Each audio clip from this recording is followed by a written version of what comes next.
Right now, we want to turn to a local headline we've been following throughout the day. Lots of folks in the Rowan County area frustrated after some issues with their utility bills, and we've been looking into exactly how this reporting error happened and the impacts it's now having on some residents in Landis. So with that, we want to turn to our Anna King, who's joining us here in the Live Impact News studio via remote feed. So you've been spending the day there in the town of Landis.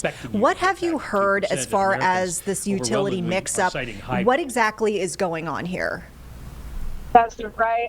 Earlier today, I got to speak to the town manager who kind of walked me through how this could have even happened. He told me that they pushed these out through a third-party company, and that third-party company somehow left the fixed the fixed payments off of the bills, and so people were missing a pretty big chunk of their bills, or some people on the lower end were missing only between $20 to $30. But I actually just spoke to a man who was shocked when I brought this to his attention.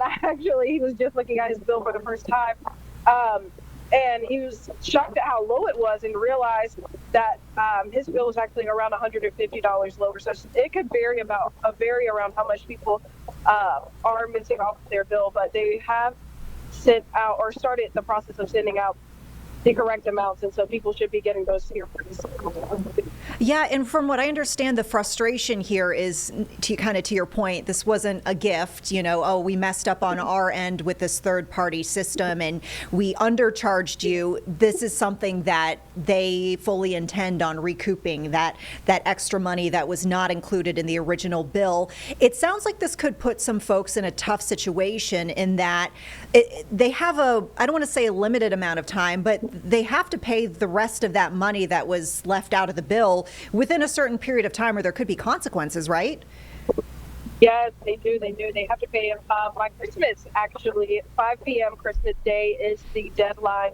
Otherwise, a 5% late fee will be put onto their accounts, and then they can face possible shutoffs by the third Wednesday of January. So that is a pretty tight deadline. The one guy I spoke to told me he would have been happy to be able to spend that extra money on Christmas gifts and things like that, but that is not the case here. So people definitely should be on the lookout for the updated bill.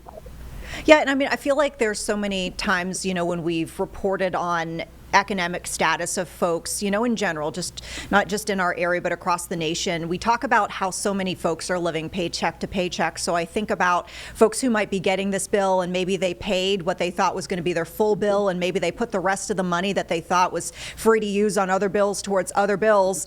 And have you heard from folks, I guess, talking about, concerns that they might not have the money to pay the rest of this, uncharged part of their bill? The biggest concern I've heard were people wondering if this was a scam, first of all, especially with the holiday season coming around. This is a big time for scammers in general. And so I spoke to the town manager about that, and he told me they were careful to send out the notices the same way the bills typically go out. So the same way you receive the bill, the same way you will receive the updated notice. And that's one thing they were really concerned about. Yes, and I understand, too, you spoke with the town manager. Anything that he's shared with you as far as how this happened, any other way that they might be responding to this, their message to the folks in the town about, how they feel about what went wrong here? Yeah, he just said that it was an error on the third party's account, but they are trying to be fully transparent with the community here. And keep them updated along the way as they send out the notice. And they were pretty quick with the alert when they noticed the mistake in the first place as well. Okay. Now, we understand you're putting this piece together for our early evening newscast here on WCNC Plus. When can folks see your report, Anna? And What will they, learn in this piece? Yes, this will air at 5 and 6, and you'll hear just about all of the deadlines we just listed, when the bill is due, and what can happen if you do miss paying that, and then also you'll find out more about just, what went wrong. Yeah. All right. Anna King, thank you so much. We appreciate your reporting, and we will look for your piece later tonight here on WCNC Plus. Thank you.